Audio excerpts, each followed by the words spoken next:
Una vez obtenidas las medidas antropométricas con toda la rigurosidad que se requiere, debemos clasificar e identificar la situación de crecimiento de ese niño en particular que hemos medido. Tenemos que clasificarlo como normal o anormal. Hacemos esto a través de la comparación de sus medidas antropométricas con las antropometrías de una población sana representativa de la misma edad. Es lo que se conoce como patrones de referencia o tablas o curvas de crecimiento. Por medio de ellas, y aquí su importancia, es que podemos hacer diagnóstico de crecimiento y diagnóstico nutricional presuntivo. Estos patrones se confeccionan en base a estudios poblacionales en los que se hace la recolección sistemática de gran cantidad de datos antropométricos de niños normales, peso, talla, circunferencia cefálica, etcétera, que permiten hacer luego cálculos estadísticos de promedios y de desviaciones para cada una de esas medidas y para cada edad. Cuando se grafican los resultados de esos estudios, entonces, si se hace en una gráfica de frecuencia simple, los resultados muestran una distribución de Gauss o en campana, donde la mayoría de los valores obtenidos se agrupan en un promedio, en una medida central, y los valores menos frecuentes se agrupan se observan menos frecuentes o en dispersión, o sea, alrededor de ese valor central. Eso es lo que se conoce como desvío estándar o percentil. En esta gráfica, por ejemplo, que fue elaborada para la talla, vemos cómo los valores más frecuentes se agrupan en torno a una medida central y luego los valores de dispersión que se van alejando de esa medida central describen esa forma de campana de Gauss en la que los valores ya que están muy lejos de la medida central deben ser evaluados, pues se debe descartar anormalidad, porque la normalidad está determinado, es un concepto de frecuencia. Lo más frecuente es lo normal, lo más infrecuente debe ser estudiado como anormal. Entonces se consideran normales todos aquellos individuos con medidas iguales o cercanas al promedio y anormales con aquellos muy alejados del promedio. Es decir, los valores, como dice aquí, para los estudios de crecimiento se consideran normales valores entre el promedio y una variación de más o menos 2 desviaciones estándar, o entre los percentiles 10 y 90. Por encima del percentil 10 o por encima de más 2 desviaciones estándar, debe ser estudiado, pues se acerca, se aleja demasiado de la normalidad, por lo tanto puede ser anormal. Igual que cuando se corresponde esa medida con por debajo del percentil 10, igual o menor al percentil 10 o menor a menos 2 desviaciones estándar, también debe ser sospechada anormalidad, ese paciente debe ser estudiado. Entonces consideremos el percentil 10 y el percentil 90 como los límites de la normalidad y su correspondencia también en desviaciones estándar, el menos 2 desviaciones estándar y el más 2 desviaciones estándar como límites de normalidad. Porque estas gráficas, estos valores se pueden graficar tanto en percentiles como en desviación estándar. Se pueden usar, de hecho, las gráficas, las últimas que se están usando, están publicadas en ambos, tanto en gráficas percentilares como en gráficas de puntuación Z o desviación estándar. Se pueden usar en forma indistinta. Se puede elegir cuál de las de usar. Incluso estas gráficas están muy bien publicadas en colores, incluso rosadas para las niñas, azules para los varones. En la gráfica se observa en la curva del percentil 50 en verde y la dispersión hacia el percentil 15 y 85 y 3 y 97. En las de la puntuación Z, el promedio o mediana o cero desviación estándar en verde, y luego en rojo tenemos los límites que son más o menos 2 desviaciones estándar. Incluso existe una correspondencia entre los valores percentilares y los valores de desviación estándar. en el que el percentil 10 y 90 se corresponden a más o menos 1,28 desviaciones estándar. Y el más cercano, más o menos a 2 desviaciones estándar, son los percentiles 3 al 97. ¿Qué patrones de referencia usar? Eso es importante hablar sobre esto. Los patrones de referencia hay muchos. Hay patrones de referencia de la OMS de años por allá al principio de los 80.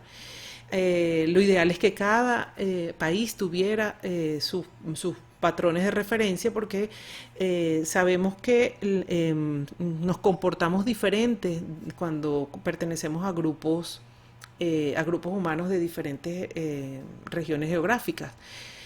Si bien Venezuela tiene publicados sus valores de referencia en estudios realizados, estos son un tanto viejos.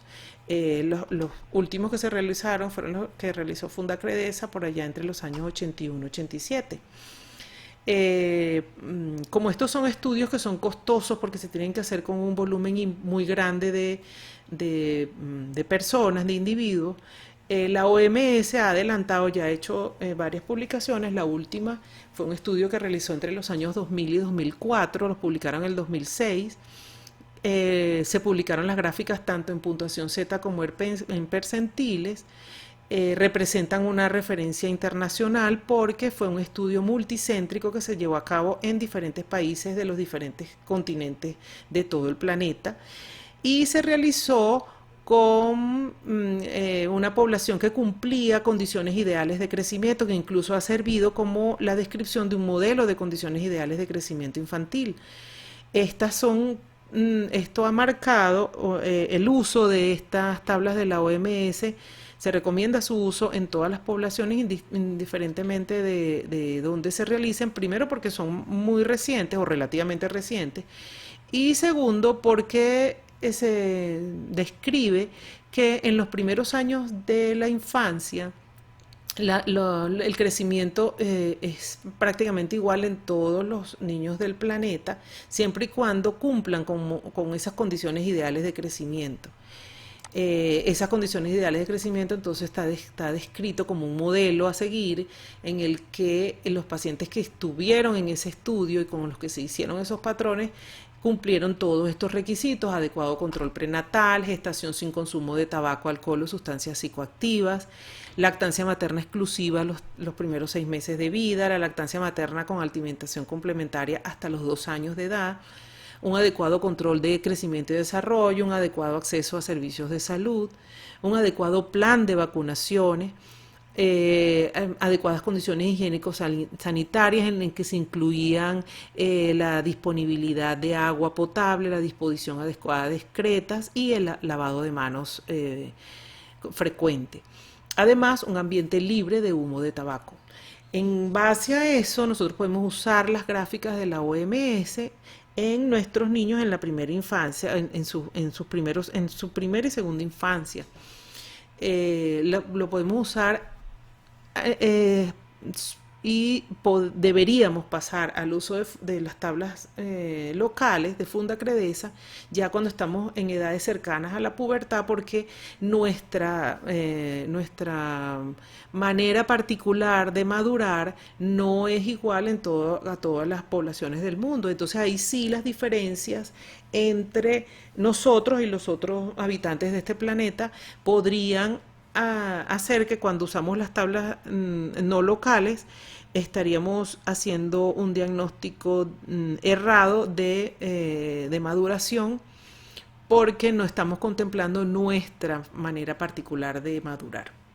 Esas tablas de Fundacredesa, que como dije se elaboraron entre los años 81 y 87, lo usamos en niños en más de 5 años, sobre todo mayores de 7 años en adelante, porque ya nos acercamos cuando nos acercamos a los 9 años, nos acercamos a la edad de inicio de los cambios puberales, sobre todo en las niñas. Entonces, ya cuando estamos cerca de esa edad, deberíamos usar nuestras tablas locales. Ellas vienen publicadas en percentiles, nos vienen publicadas en desviación estándar, y debemos aprender a usarla. En cuanto a los indicadores, ¿qué indicadores se usan? ¿Cuáles son los indicadores que usamos? Tenemos varios. en este cuadrito de la derecha tenemos los indicadores que usamos con más frecuencia: peso para la edad, talla para la edad, peso para la talla, circunferencia braquial para la edad y circunferencia cefálica para la edad. El peso para la edad es un indicador que tiene muy buena sensibilidad, que nos puede hablar de riesgo de desnutrición. Tiene poca especificidad porque no define el tipo de problema, el tipo de problema de desnutrición. Es un indicador del estado nutricional global y es un indicador de desnutrición aguda en menores de 6 meses. Allí sí puede ser muy útil para hacer diagnóstico de desnutrición aguda, porque debido al corto tiempo de vida, todos los cuadros de desnutrición que se presentan en menores de 6 meses son agudos. En cuanto al indicador talla para la edad, es un indicador de estado nutricional crónico. En casos de talla alta debemos descartar problemas endocrinos o metabólicos. Si se mide acostado al niño en mayores de 2 años, porque no se puedan medir de pie por algún problema o patología que presenten, se debe restar 7 milímetros. Eso dada la diferencia que hay por efectos de la gravedad sobre la talla de una posición a la otra. El peso para la longitud o peso para la talla o inclusive el índice de masa corporal para la edad, en el que se relacionan peso y longitud corporal, es de alta sensibilidad y especificidad para evaluar el estado nutricional actual, o sea, el estado nutricional, la desnutrición en el corto tiempo. Son más específicos para problemas de déficit o desnutrición, el peso, longitud o peso talla, y el índice de masa corporal para la edad es más específico para exceso. La circunferencia braquial para la edad es el otro indicador. Tiene una alta correlación con el peso para la talla, sirve para valorar alteraciones nutricionales agudas, desnutrición aguda. Como la circunferencia braquial es fácil de medir y no requiere grandes instrumentos, en cualquier momento podemos hacer una evaluación del estado nutricional de algún individuo solamente disponiendo de una cinta métrica y por supuesto de las gráficas de circunferencia braquial para la edad. Hay valores menores, valores que ya se conocen como valores de alto riesgo para niños en cualquier edad. Una circunferencia braquial menor a 11,5 centímetros es de alto riesgo de desnutrición. En esta lámina vemos, analizamos los resultados del indicador circunferencia cefálica para la edad. En este caso, cuando la circunferencia cefálica se encuentra por debajo de las menos 2 desviaciones estándar, hablamos de microcefalia, y cuando está por encima de más 2 desviaciones estándar, hablamos de macrocefalia.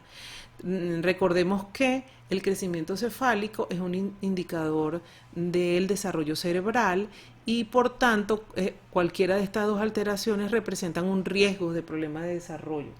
Es importante que a todos nuestros pacientes pediátricos hagamos la determinación de su circunferencia cefálica y hagamos una evaluación a través del uso de los patrones de crecimiento, de las gráficas, de estos indicadores de circunferencia cefálica para la edad, para poder establecer si está teniendo un crecimiento y por ende un desarrollo normal de una estructura tan importante, de un tejido tan importante como lo es el cerebro. Aquí en esta lámina tenemos las diferentes gráficas, estas son en puntuación Z. Ahorita se están usando mucho la puntuación Z porque lo está utilizando la UNICEF en todos sus estudios a nivel mundial, entonces debemos familiarizarnos con ellos. Fueron publicadas, como les dije, tanto en percentiles como en puntuación Z, pero nosotros se están utilizando mucho la puntuación Z o desviación estándar. Vienen para niños de 0 a 2 años, tanto para niñas como para niños. Vienen publicadas peso para la edad, longitud para la edad y peso para la longitud para ambos sexos. Luego están las de los niños de 0 a 5 años, también por sexo y con cada uno de los indicadores. Están las tablas las gráficas, del perímetro braquial edad, que están publicadas para los niños de 3 meses a 5 años. De 3 meses. Esta gráfica es un poco para describir